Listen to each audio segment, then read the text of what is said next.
नमस्कार, मैं संजीव गुप्ता 10 सूत्र के इस कार्यक्रम में आपका स्वागत है। आज आपके सामने मैं पेश हूँ एक नए किस्से को लेकर। अब पहले तो आप वो तस्वीर देखिए अपनी स्क्रीन पर। इस स्क्रीन पर जो आप तस्वीर देख रहे हैं उसमें 4 बड़े चेहरे हैं। भारत के पूर्व प्रधानमंत्री श्री अटल बिहारी वाजपेयी, भाजपा के संस्थापक सदस्य लालकृष्ण आडवाणी, मध्य प्रदेश के पूर्व मुख्यमंत्री सुंदरलाल पटवा और बाबूलाल गौर। ये तस्वीर भी उसी किस्से से जुड़ी हुई है जो मैं आपको बताने जा रहा हूँ। ये किस्सा सन 91 की बात है। मध्य प्रदेश में लोकसभा चुनाव थे और नामांकन पत्र भरने का उस दिन आखिरी दिन था। रोज़मर्रा की तरह रात को देर से सोकर उस सुबह उठकर कंट्रोल रूम फ़ोन करने की मेरी आदत थी।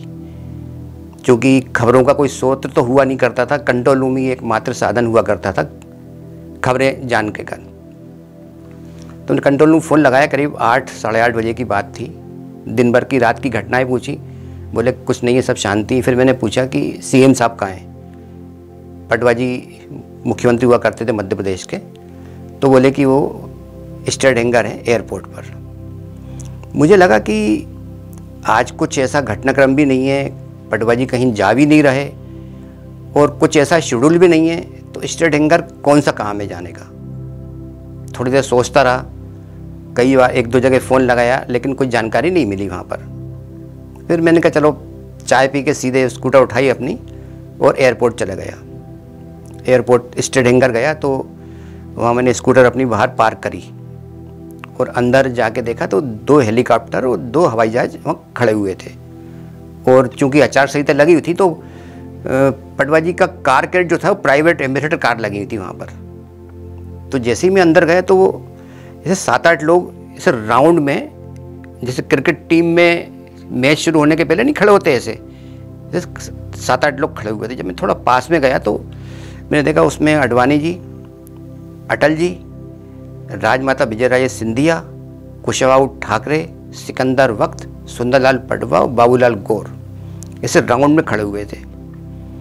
जब मैं थोड़ा पास गया तो चूँकि उम्र का भी पटवा जी काफ़ी बड़े थे उम्र में, तो थोड़ा स्नेह भी रखते थे। तो मैं जैसे ही पास गया तो पटवा जी बोले कि इशारा किया उन्होंने चुपचाप करके, और उन्होंने कहा चुपचाप कुर्सी पे जाके बैठ जाओ अभी।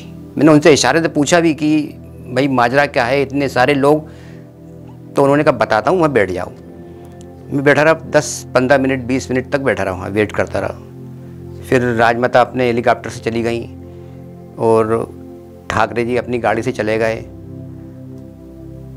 आडवाणी जी एक अपने अलग हवाई जहाज से चले गए। अब बचे उसमें अटल बिहारी वाजपेयी और सुंदरलाल पटवा। वो वहीं कार कैट लगा था प्राइवेट, तो वो वहाँ जाके कार में बैठने लगे। तो मैं दौड़ के गया अटल जी के, उस पटवा जी के पास। मैंने पटवा जी से कहा, मैंने कहा आप वही लोग कहाँ जा रहे हैं, सब माजरा क्या है, इतने सारे लोग। तो पटवा जी ने कहा चुपचाप एक काम करो, पीछे वाली गाड़ी में जब बैठ जाओ जाके। तो उनकी पीछे जो एम्बेसडर कार थी मैं उसमें जाके बैठ गया। अब मुझे ये पता ही नहीं था कि हम लोग जा कहाँ रहे हैं, क्यों जा रहे हैं। हम एयरपोर्ट से निकले, चलते गए। 1 घंटे बाद हम पहुँचे विदिशा। जब तक मुझे कुछ नहीं मालूम था कि ये विदिशा में हो क्या रहा है और क्यों आए हम लोग यहाँ पर। विदिशा में राघव जी भाई के घर उनका कार कैट रुकी आके, वो सब लोग अंदर गए। तो वहाँ भाजपा के एक वकील, पूरा काम वही देखते थे, शांतिलाल अरोड़ा, तो वहाँ पहले से बैठे हुए थे और 7-8 नामांकन पत्र उनके पास रखे हुए थे। मैंने जब पास में देखा तो उसमें अटल जी का नाम लिखा था नामांकन पत्र भरने में। तब मुझे मालूम पड़ा कि विदिशा से अटल जी लोकसभा के उम्मीदवार हैं भाजपा के। बहरहाल वो फार्म की फार्मेलिटी पूरी होती रही वहाँ राघव जी के घर पे। तो राघव जी के घर से कलेक्ट्रेट पैदल का रास्ता ज़्यादा था नहीं, 2 मिनट का रास्ता था, तो मैं पैदल कलेक्ट्रेट चला गया। तो कलेक्ट्रेट में प्रताप भानु शर्मा ने भी आधे घंटे पहले नामांकन पत्र भरा था। कांग्रेस के उम्मीदवार थे वो, और मारुति वैन पे खड़े होकर भाषण दे रहे थे। तो मेरा चूँकि उनसे ही परिचय था तो मैंने उनसे इशारे से नीचे बुला के उनके कान में कहा कि, मैंने कहा भाई साहब ये अटल जी आए हैं आपका वो भाजपा से नामांकन पत्र भरने के लिए। तो बोले कि यार मजाक मत करो। मैंने कि आप मालूम करवा लो, वहाँ बैठे हुए हैं राघव जी के यहाँ। तो वहीं कैलाश नारायण चतुर्वेदी उनके मित्र थे, उन्होंने कहा कैलाश जरा देख के आओ राघव जी के, यार ये संजीव बोल रहा है कि वो अटल जी आए। तो कैलाश नारायण चतुर्वेदी ने स्कूटर उठाई और राघव जी के यहाँ देख के आए। वो 5 मिनट बाद वो लौट के आके बोलते कि हाँ वो अटल जी और पटवा जी वहाँ राघव जी के यहाँ बैठे हुए हैं। तो अब तो प्रताप भानु के तो होश उड़ गए, क्योंकि कहाँ प्रताप भानु शर्मा और कहाँ अटल बिहारी वाजपेयी।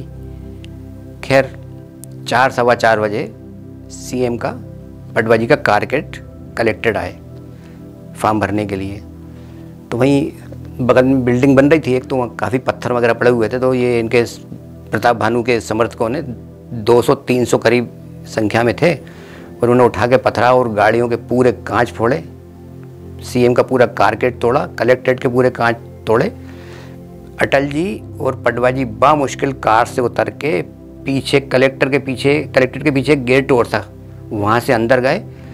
बज गए थे 4:30 और 4:45 के बीच की बात है, और 5 बजे तक नामांकन पत्र भरना था। तो पीछे आके उन्होंने नामांकन पत्र भरा अपना वहाँ से कलेक्टर के यहाँ से। बहरहाल पुलिस ने खूब लाठीचार्ज किया, खूब पिटाई भी हुई वहाँ पर। तो 5 बजे नामांकन पत्र भर गए, ये वापस अपने भोपाल रवाना हो गए। अब मैं आपको बताता हूँ कि इतना गुपचुप तरीके से ये अटल जी ने नामांकन पत्र क्यों भरा अपना। माधवराव सिंधिया का लोकसभा क्षेत्र होता था गुना, वो वहीं से सांसद का चुनाव लड़ते थे, वो जीतते आए हमेशा कांग्रेस से। सन 1984 में, लगभग 40 साल पहले, अटल जी ने ग्वालियर से नामांकन पत्र भरा भाजपा से। तो 84 में जिस दिन लास्ट डेट थी फॉर्म भरने की, माधवराव सिंधिया हेलीकॉप्टर से आए और ग्वालियर से नामांकन पत्र भर दिया अटल जी के खिलाफ। उसका नतीजा ये हुआ कि अटल जी वो चुनाव हार गए। अब दूध का जला भी छाछ फूक फूक के पीता है। इसके बाद अटल जी राज्यसभा चले गए, क्योंकि चुनाव हार गए थे तो राज्यसभा से चले गए। तो इस बात को इतना गुप्त रखा गया कि कहीं कोई ऐसी अनहोनी ना हो जिससे फिर आगे कोई दिक्कत हो। और अटल जी ने 2 जगह से नामांकन पत्र भरा था, लखनऊ और विदिशा से। अटल जी दोनों जगह से चुनाव जीते। चूंकि एक सीट उनको छोड़नी थी, तो उन्होंने विदिशा सीट छोड़ने का फैसला लिया। और इसके बाद उपचुनाव हुए। उपचुनाव में शिवराज सिंह चौहान भाजपा के लोकसभा के प्रत्याशी थे। वो शिवराज जी ने वो चुनाव भारी बहुमत से जीता, और शिवराज सिंह चौहान का राजनीति का पहला कदम वहीं से पड़ा। ये तो पूरी कहानी ये मैंने आपको जो बताई। इसके बाद एक और उसी वो चित्र से संबंधित एक और छोटी सी घटना है कि पुराने फ़ोटोज़ की मैंने एक एग्जीबिशन लगाई भोपाल में। तो बाबूलाल गौर मुख्यमंत्री बनने के बाद हट गए थे, और शिवराज जी मुख्यमंत्री बने थे, और बाबूलाल गौर उनकी कैबिनेट में मंत्री थे, गृह मंत्री थे शायद उस टाइम। तो वो एग्जीबिशन देखने मुख्यमंत्री भी आए थे शिवराज सिंह चौहान, और बाबूलाल गौर भी आए थे बाद में। तो वो फ़ोटो को देख के बाबूलाल गौर ने मुझसे कहा, यार ये फ़ोटो निकाल के मुझे दे दो। तो मैंने उनसे पूछा ऐसी क्या खास बात है इस फ़ोटो में। फिर बड़े संकोच से एक तरफ ले गए मुझे, बोले कि देखो इसमें कौन कौन है। मैंने कहा इसमें अटल जी, अडवाणी, पटवा जी और आप। तो कहने लगे आजकल का कोई नेता दिख रहा है इसमें। तो मैंने कहा नहीं। कहने लगे लोग मुझे अंडर एस्टिमेट करते हैं, मैं उस कैडर का नेता हूँ। ये आजकल के जो नेता हैं ना, ये दूर दूर तक इनके पते नहीं थे। तो मैंने कहा भाई साहब, जब एग्जीबिशन ख़त्म हो जाएगी 3 दिन बाद, तो मैं आपको ये फ़ोटो घर लेने खुद आऊँगा। और हुआ भी वही। 3 दिन बाद में फ़ोटो जब एग्जीबिशन ख़त्म हुई तो मैं उनके घर देने गया।